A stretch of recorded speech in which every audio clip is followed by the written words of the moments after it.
name is Sajini and I have created a times table program in Python.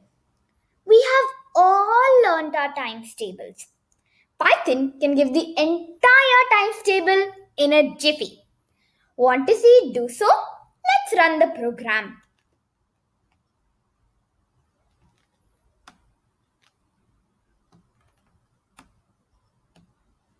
How did this happen?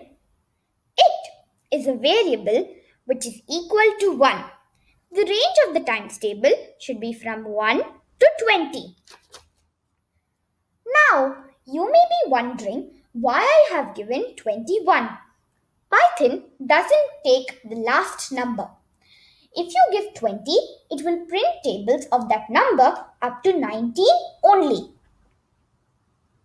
8 is equal to 8 plus 1 means the number should keep being added by 1, so that you will get that number into 2. You can just replace the 1 in the quotations and the 1 outside the quotations with any number. Don't know your times tables yet? Python is always there to help.